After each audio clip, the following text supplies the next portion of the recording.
Hallo und willkommen zu Elden Ring. Wir sind hier im Startgebiet auf so einem Hocker oben und haben hier letztes Mal die Stadt gecleart und gehen jetzt noch hier so den Unterton ein bisschen anschauen.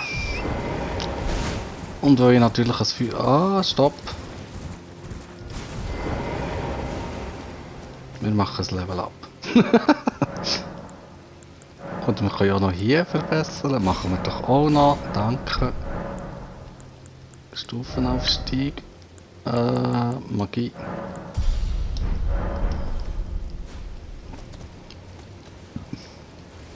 Und ich weiss, ich habe vorhin gesagt, ich wollte eigentlich, dass es Tag ist, weil ich es viel schöner finde. Aber ich glaube, es wird schon wieder morgen und ich brauche Nacht. Und ich habe vorhin etwas Interessantes gesehen. Ich hoffe, es kommt ja auch. Wenn wir so nochmal den Nachteinbruch haben.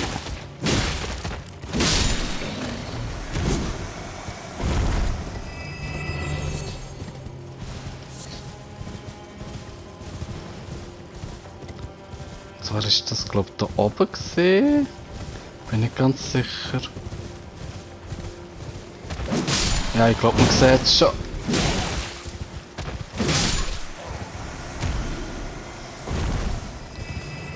Da hat es irgendwie so etwas Geisterhaftes gehabt. Was ist echt das? Ah, ein Larvendrehen, okay. Ist das aus? Leuchtet die Gräben nur wegen dem so?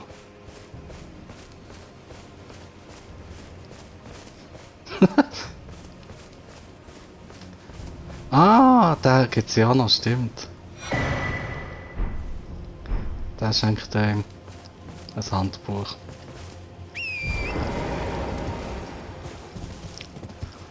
Gehen wir doch ein bisschen runter. Weil tatsächlich müssen wir ein bisschen pressieren. Damit da mein Plan in meinem Kopf aufgeht.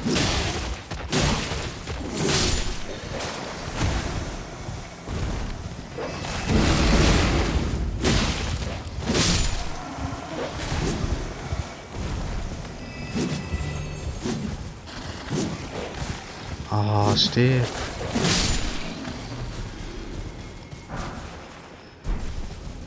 Viele Schmiedsteine.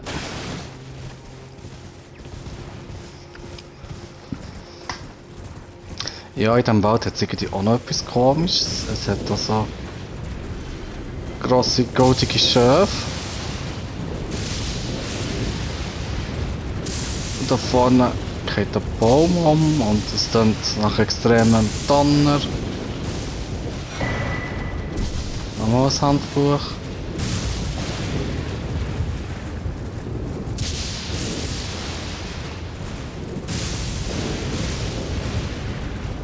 Ich weiß auch gar nicht, ob die etwas Besonderes geben oder ob die besonders stark sind. Oh, Donner! Ah, jetzt haben sie einfach mein armes Ross umgebracht. Ah, Massaker an der goldigen Schaf.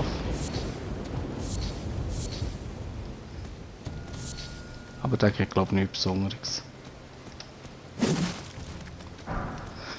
Haben wir das auch geregelt oder ausprobiert? Aber ich glaube, das ist nicht ganz der Weg, den wir müssen nehmen, sondern hier durch. Komm.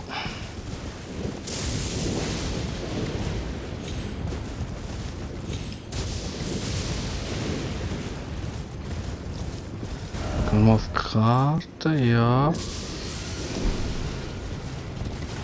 Gehen wir da mal zuerst ganz rauf.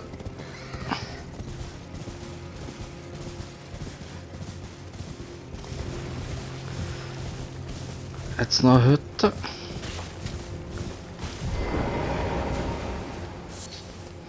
Und nochmal ein neues Bild. Hütte des Künstlers. Einfall. Ah, ich glaube, das ist die Brücke.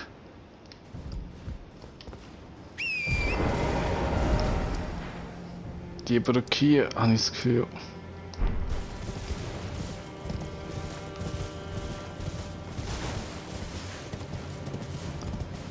Gehen wir da wieder runter.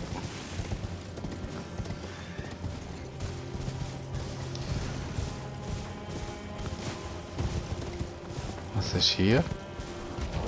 Ein Bär.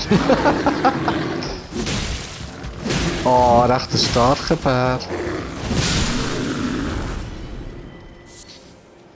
Bestienhorn. Der blöde Steinbock säckelt mir immer... Ah nein, ein Wildsau.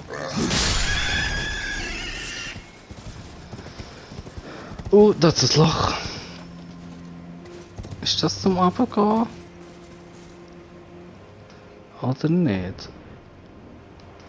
Bin jetzt gerade nicht sicher.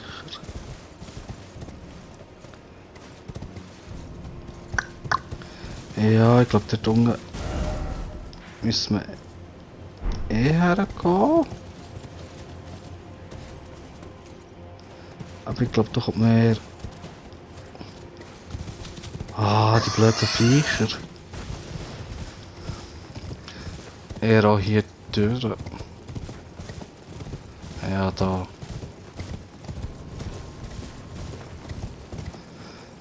Das sieht doch schon weniger tödlich aus da durch. Ah, Ratten.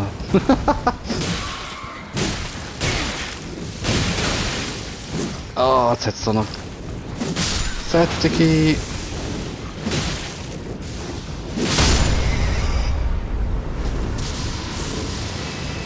Double Kill.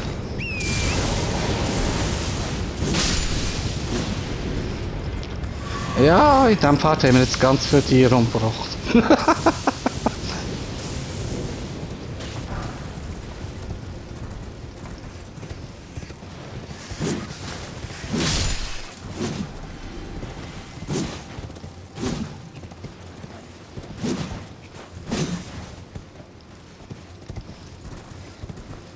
Ja, ja, komm.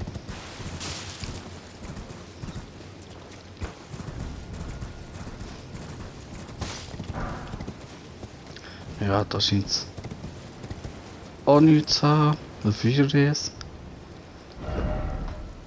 Da unten.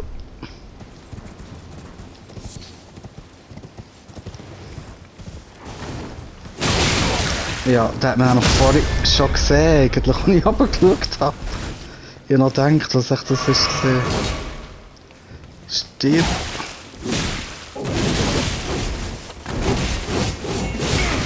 Ja, ich kann auch nichts machen mit der Kamera. Oh, ja, schade. Ganz sag nochmal. Aber macht nichts. Ja, auf die Giftburg bin ich da schon gespannt, die kenne ich nicht. So, jetzt gehen wir ganz direkt einfach her. Dafür sehen wir es noch am Tag hier. Morgen Dämmerung.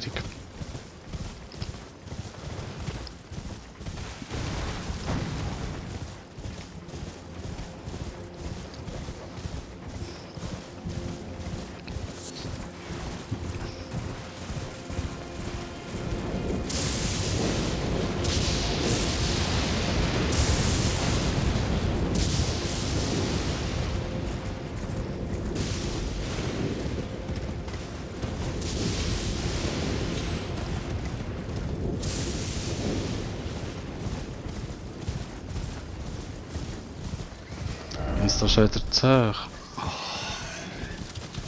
Blödes Sei.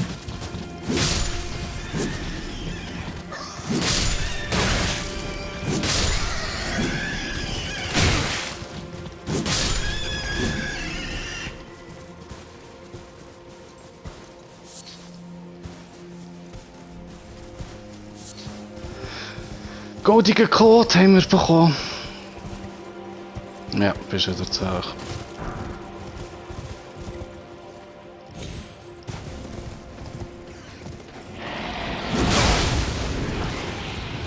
Ja.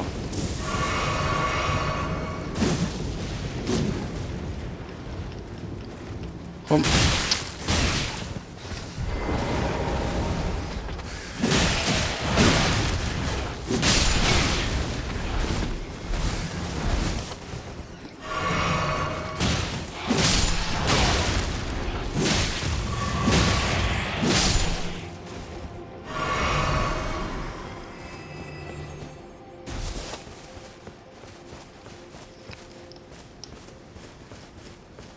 So.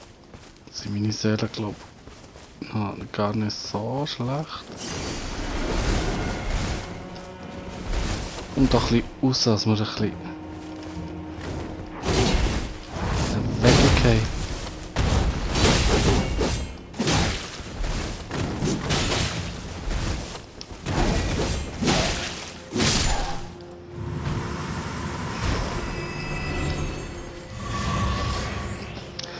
Ja, das frage ich mich auch, ob man von diesen Viechern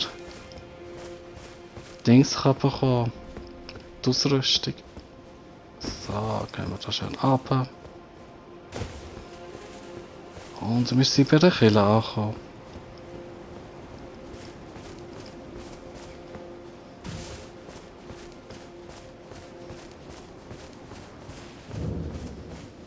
Kirche der Segnung. Gesegneter Blauer. Tautalisman. Ja, der ist nicht schlecht. Der tut, glaube ich, will schauen. Langsam FPS regenerieren. Es gibt schon so einen für Leben. Ah. Heidesuchender Ritter. Okay. Und Peter.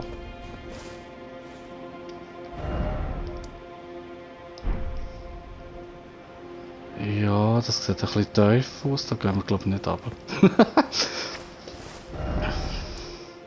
Ja, das ist ein hier unten.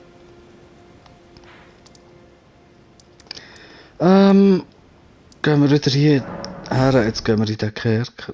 Obwohl das fast ein bisschen lang gegangen ist. Zu dieser Kille, wo ich dann einst gestorben bin. Und der Kerker, der ist recht cool, hat es mich gedacht. Und schon nochmal hier, wenn man so reinkommt, das Bild.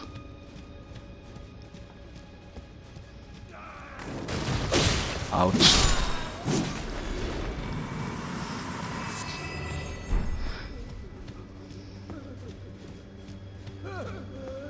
Hier da hat irgendwie auch einen Gegner noch. Hier. Wobei die so komisch rennen irgendwie. Ja. Sie auch Gnadenimitator. Sie auch so Gefangene in diesem Kerker. Weil das meine ich, irgendwie. Dungeons sind vielleicht schon nicht alle perfekt oder super innovativ, aber sie sind schon deutlich anders als im Hauptspiel. So etwas hat es im Hauptspiel nie gegeben.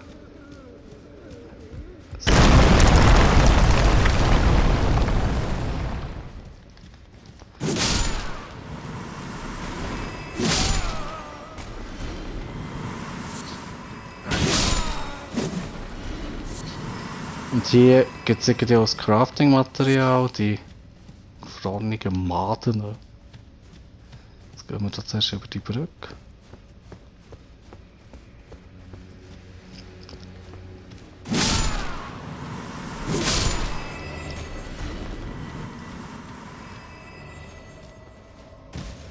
Ist eigentlich etwas, nein. Ja, es hat sehr viel so Gitter, aber es ist nicht nur so Felsen hinten dran. Ja, dort ist auch ein Item irgendwie. Weiss ich aber gar nicht genau, wie man herkommt.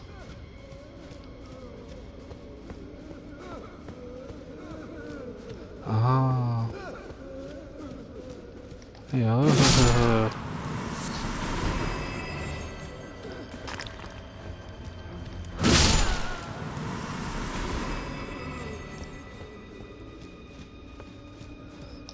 Gehen wir nochmal zurück.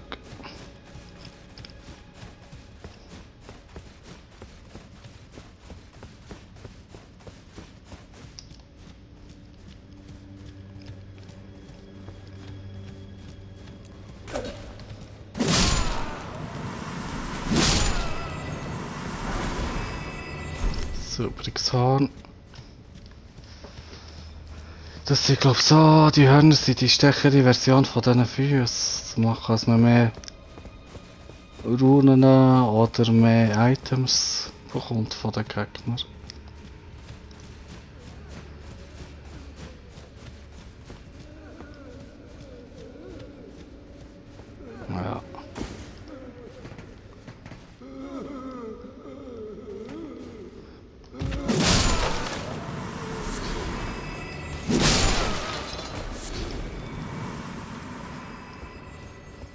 Ja, mehr scheint sie gar nicht zu haben.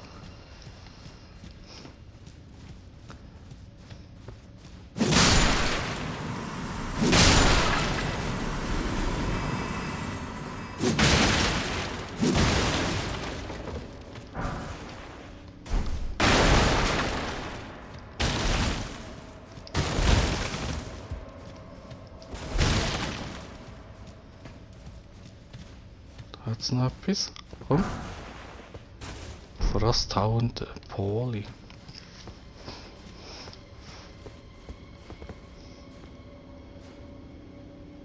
Ja, sehen wir da jetzt irgendwie den mysteriösen Topf.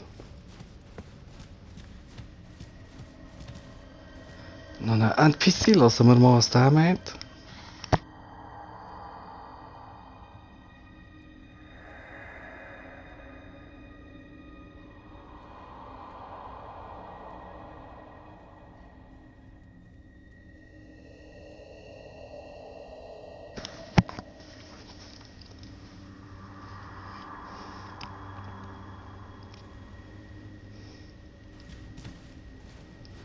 Ja, ist offenbar auch ein Gefangener.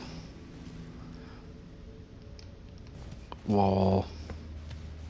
Ich weiß nicht genau, die falschen Ansichten hatte.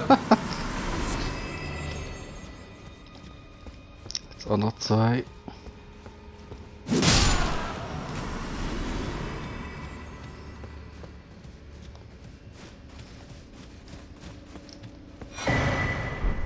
Schattenreich-Corona. Und hier, das ist so etwas Grusiges, was es in diesem Dungeon gibt. Ich habe genau gewusst, dass es kommt, aber ich habe extra nicht gesagt. In diesem Dungeon kommen nämlich die Innereien von diesen Töpfen, aus diesen Töpfen. Und irgendwie hat es ein bisschen den Anschein, dass sie hier so Gefangene nehmen und die Töpfe verwursteln oder so. Ich weiss es auch nicht genau, aber ja.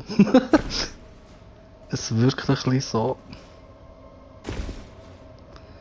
So, jetzt muss man...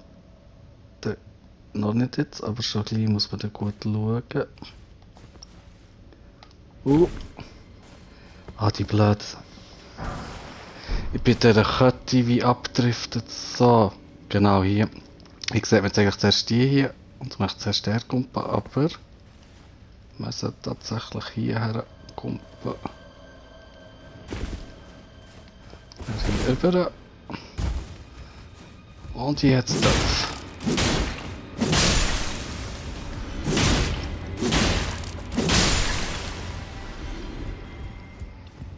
Und jetzt glaube ich nochmal so ein Grusiges, ja.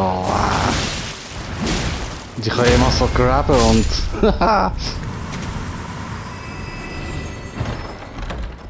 Was finden wir? Ja, so einen schweren Topf.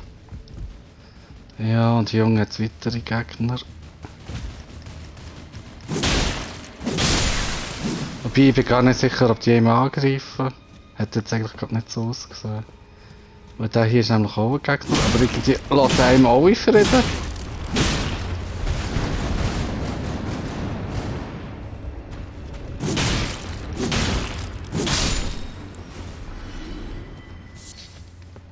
Ja, vielleicht bin ich jetzt ein bisschen böse gewesen.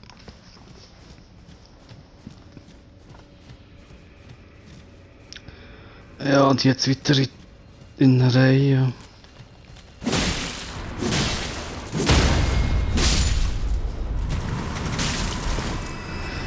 Und die darf man ja auch nicht unterschätzen, so wenn sie doch ein bisschen taubpatschig wirken. Da habe jetzt zwar glaube ich nicht, nein.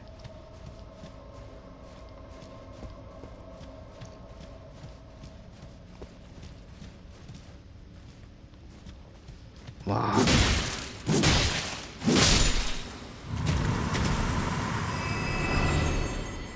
In Reinfleisch.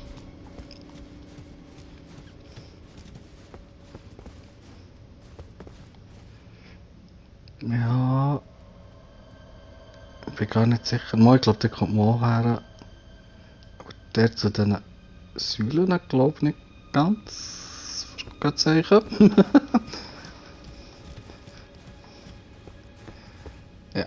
gehen wir auf die Brücke. Da ist irgendein Topfaltar. Und jetzt kommt so eine neue Variante mit dem Topf. Und die kommt immer auf einen zu. Und ich nehme doch schwer an, die Töpfe haben auch sehr gute Verteidigungswerte. Ja, oh Gott. Ah nein, geht zwar, hä?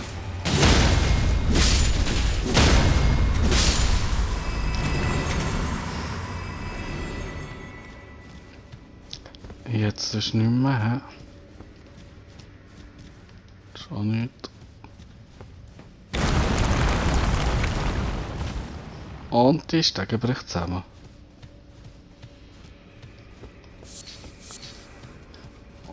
Und jetzt sind wir da so in einem Topflabyrinth. Und das ist ein bisschen verwirrend und es hat auch immer der Topf von Leben. Ist auch nicht unbedingt entspannend hier zu sein.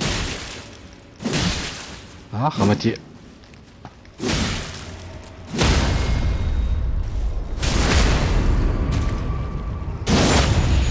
Okay.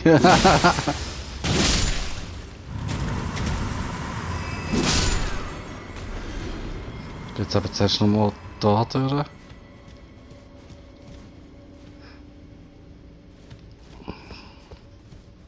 Hier scheint es nichts gross zu haben. Aber es lohnt sich hier glaube ich schon noch, sich gut umzuschauen.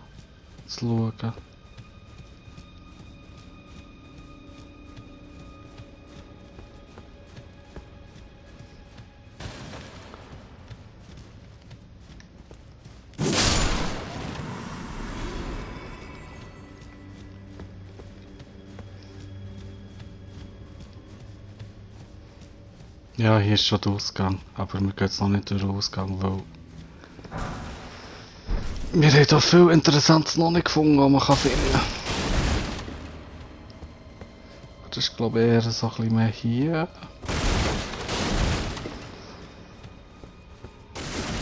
Ah, schade. Kann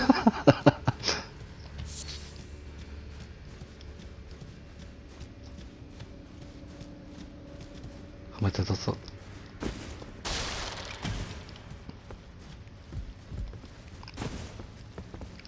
Ja, hier kommt man so in einen separaten Bereich.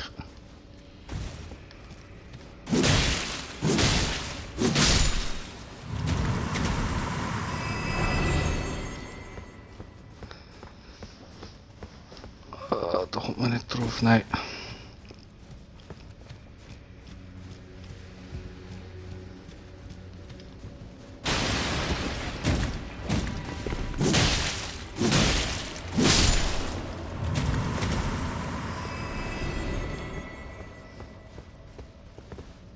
Ja, da gehen wir mal da.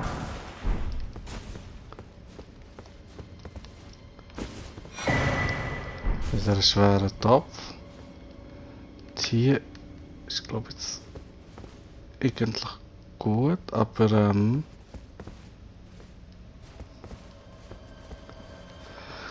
es gibt noch ein weiteres Item auf diesen Töpfen oben ist, aber irgendwie ist das glaube ich recht gut versteckt gewesen.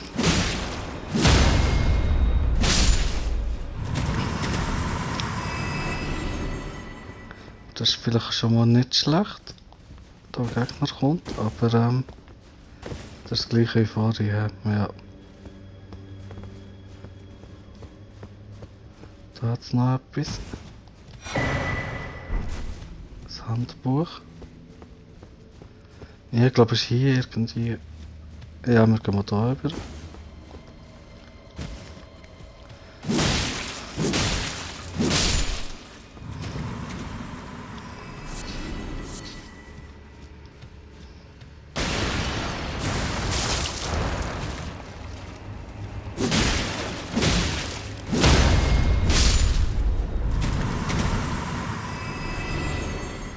Da ist nochmal eine Sackgasse.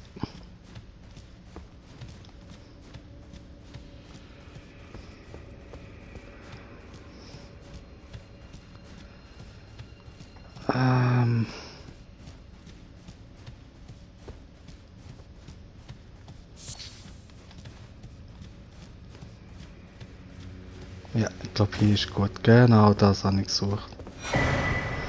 Finden wir noch einen weiteren Topf. Wenn wir jetzt hier wieder runterkommen, sollten wir glaube ich relativ wieder am Anfang sein. Von diesem Labyrinth. Genau, hier sind wir runtergefallen. Aber damit können wir weitergehen. Und der richtige Weg ist eigentlich gar nicht so schwer, der ist schon alles so geradeaus. Oder fast geradeaus.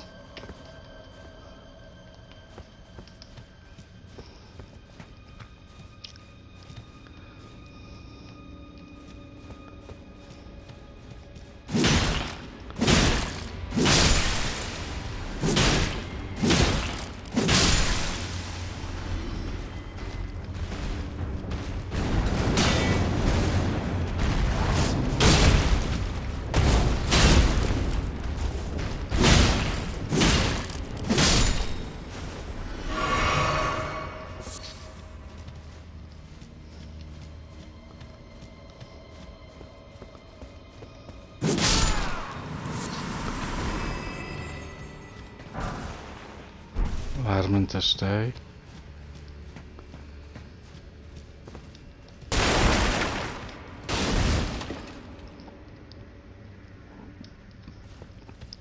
In so einem Topf. Ah.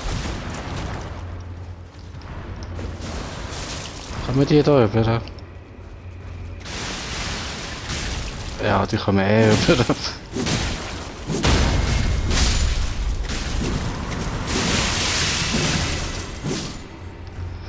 Und die sind nämlich jetzt gefährlicher, weil die können auch explodieren. Ja.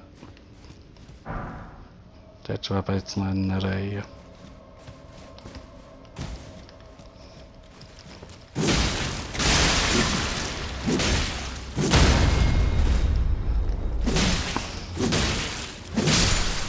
Aber das haben wir jetzt gar nicht richtig gesehen, wie sie explodieren.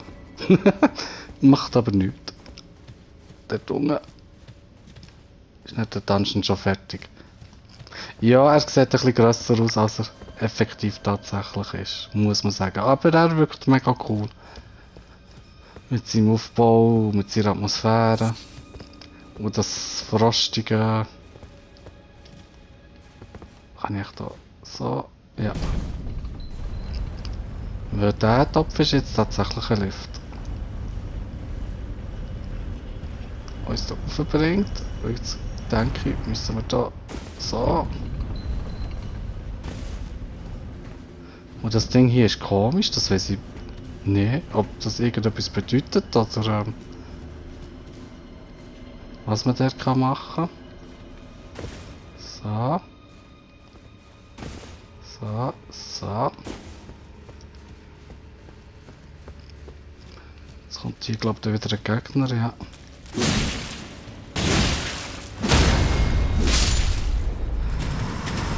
Zum Glück tue ich die so schnell stunnen.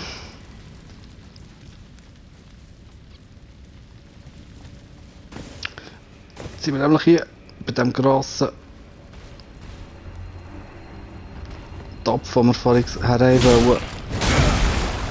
Wo nicht die Stege zusammengekracht ist.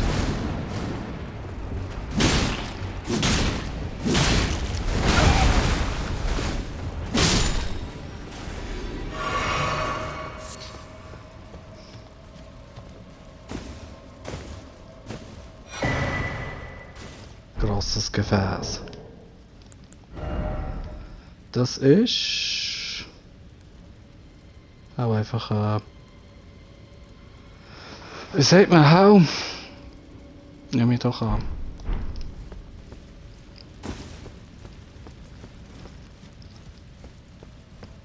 Genau, hier sind wir abgestürzt in den Topf-Irrgarten.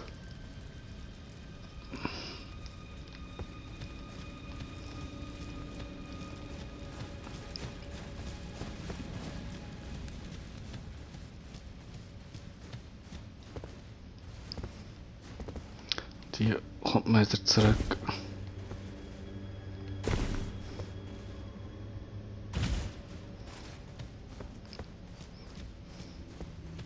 Und jetzt sind wir wieder hier. Aber, ist der Lift wieder da? Ja, der Lift nochmal nehmen, irgendwie. Habe ich das Gefühl... Ich möchte nochmal sehen, wo der genau durchfährt.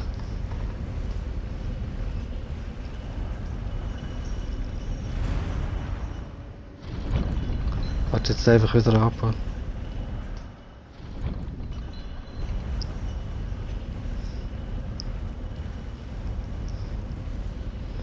Ja.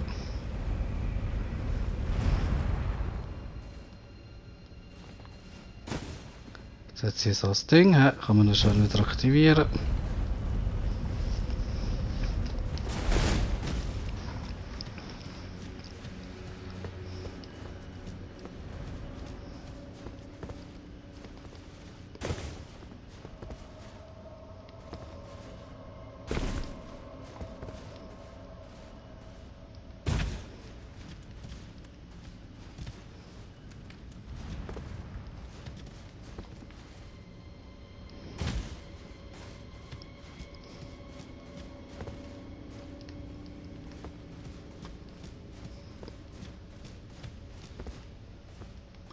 Ja, da ist der dann schon offenbar schon fertig.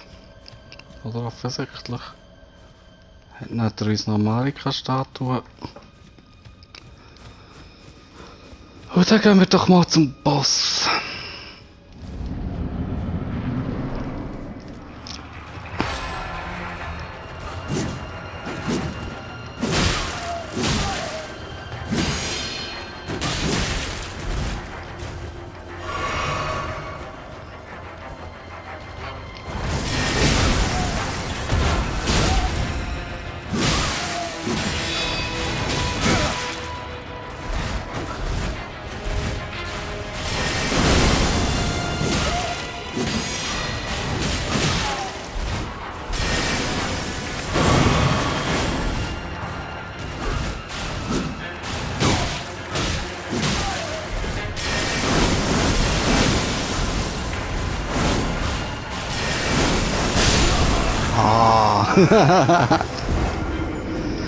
Wäre ja zu schön gewesen, wenn ich den gerade auf Anhieb hätte können.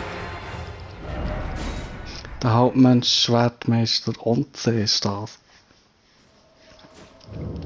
Aber finde ich noch cool, weil so ein Hauptmensch ist, glaube ich, noch nie Boss gewesen im Spiel. Auch wenn er ein bisschen Malenia-Attacken zum Besten gibt.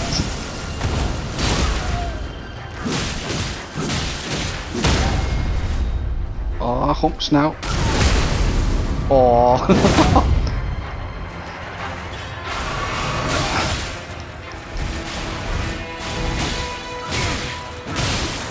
Frost.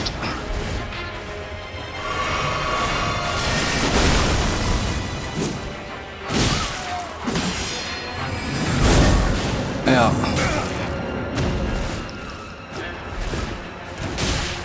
Er ist schon mega wendig.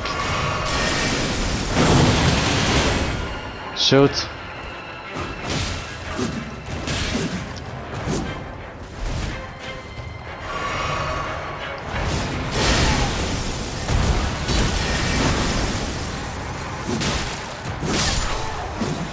Oh, der Schwertmeister ist besiegt. Und man bekommt sie Lehrling als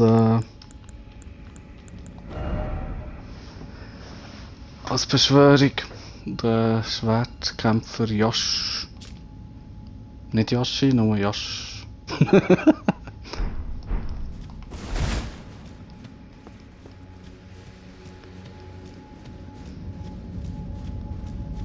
Und ja, damit ist der erste Dungeon fertig von diesem DLC.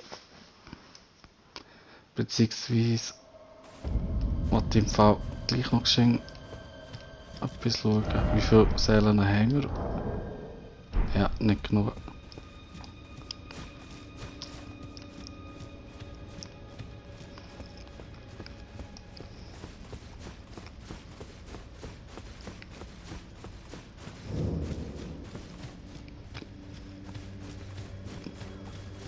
Ich weiß jetzt auch gar nicht, sind die Gegner wiederbelebt oder nicht.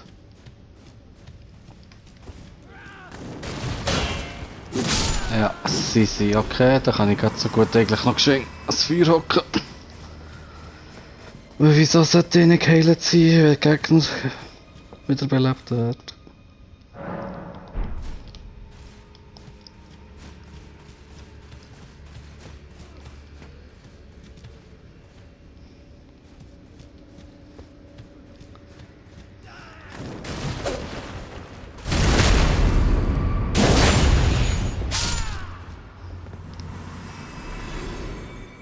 Was ich schauen will, ich weiß nicht, ob das der Deko ist oder sind das zwei Items?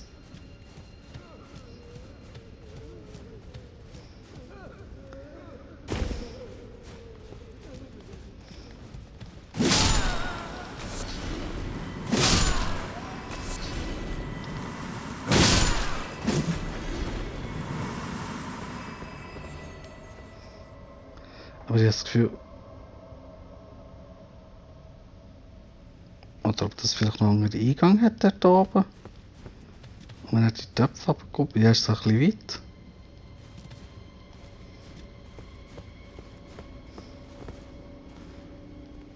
Gerade unten dran wäre eigentlich die Brücke, aber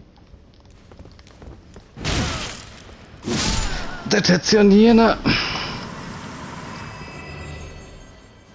Topf gehabt, wo man drauf gehen kann als Lift.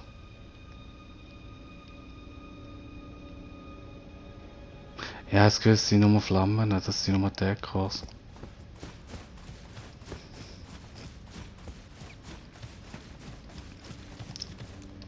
Ja, kämpfen wir geschwind gleich.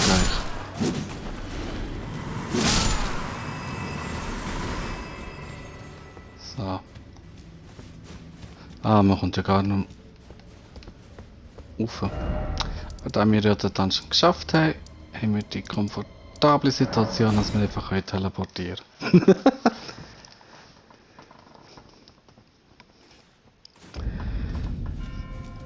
Und ja, in dem Fall schauen wir das nächste Mal hier bei dem riesigen Torritter, der uns diesen Weg herführt. Bis dann, merci und tschüss.